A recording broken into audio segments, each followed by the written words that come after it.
जय श्री राम भक्तों। दोस्तों, कथा बहुत ही सुंदर है, ज्ञानवर्धक भी है। आज की कथा है चोरी की सजा। आइए कथा श्रवण करें। एक गांव में एक बूढ़ा किसान अपनी पत्नी के साथ रहता था। उसका एक छोटा सा खेत था। उस खेत में ही कुछ सब्जियां बोकर और उन्हें बेचकर किसान अपना व अपनी पत्नी का गुजारा करता था। इस बार किसान ने सोचा कि वह इस बार पूरे खेत में मूली बोएगा। उसने अपनी पत्नी से पूछा, मैं सोचता हूं कि इस बार खेत में मूली बो दूं, तुम्हारा क्या ख्याल है? पत्नी ने कहा, मूली की फसल अच्छी हो गई तब तो हम आराम से रह सकेंगे, वरना भोजन के भी लाले पड़ जाएंगे। तनिक ध्यान से सोच विचार लें, फिर आगे बढ़ें। मैं फसल को समय पर पानी दूंगा, खूब देखभाल करूंगा तो फसल जरूर ही अच्छी होगी, किसान ने कहा। फिर किसान ने अपनी फसल खेती में बो दी। किसान की किस्मत अच्छी थी कि इस बार मूली की फसल बहुत अच्छी हुई। एक दिन बूढ़ा किसान खेत पर गया तो वह देखकर हैरान रह गया कि खेत में जगह जगह पर मूली के टुकड़े बिखरे पड़े हैं। उसने झुककर देखा कि ढेरों मूली फैली पड़ी है, परंतु सभी के छोटे छोटे टुकड़े बचे पड़े हैं। किसान की समझ में नहीं आया कि यह कैसे हो सकता है। वह सोचने लगा कि यदि कोई आदमी मूली चुराता तो पूरी ही उठाकर ले जाता। मूली के टुकड़े करके तो किसी ने मेरा नुकसान करने की कोशिश की है। यह काम जरूर किसी दुश्मन का है। यह सोचते सोचते वह घर पहुंच गया और अपनी पत्नी से बोला, मेरी समझ में नहीं आ रहा है कि हमारी दुश्मनी किससे है। उसकी पत्नी बोली, हमारी दुश्मनी तो किसी से नहीं, जरा खुलकर बताओ बात क्या है।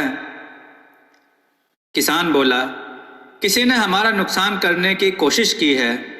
अपने खेत में ढेरों मूली के टुकड़े पड़े हैं। अगर कोई चुराता तो मूली ही निकाल कर ले जाता।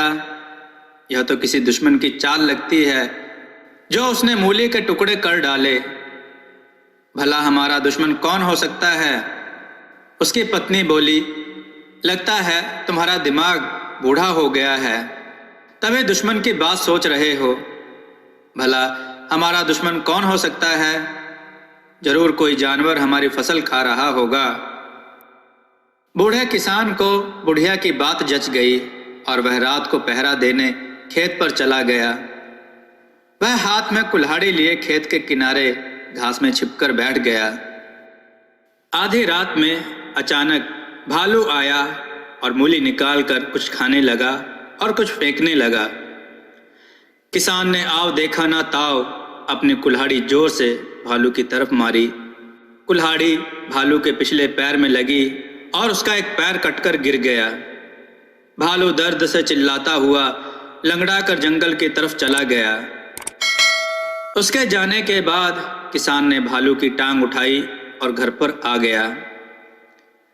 बुढ़िया टांग देखकर खुश हुई। बुढ़िया ने टांग को धोकर उसकी खाल उतार दी, उसके बालों से ऊन बुन लिया और फिर टांग का मांस पकाकर रख दिया।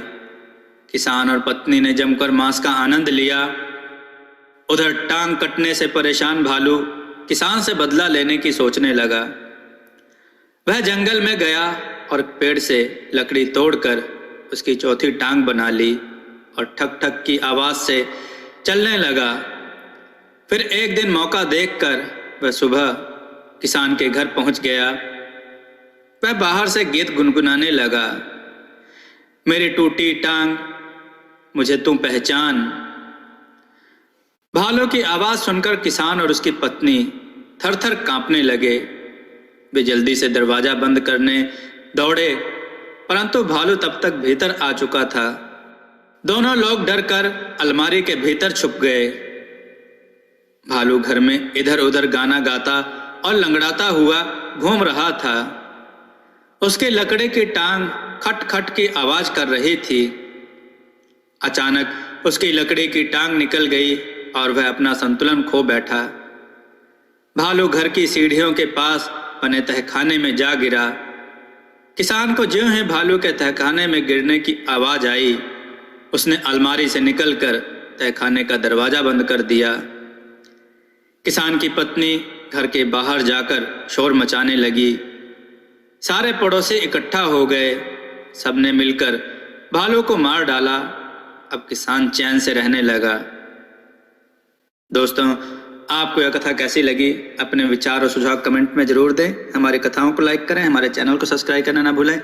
हमारी कथाओं को शेयर जरूर करें, जिससे लोगों को अच्छा ज्ञान प्राप्त हो। जय श्री राम भक्तों।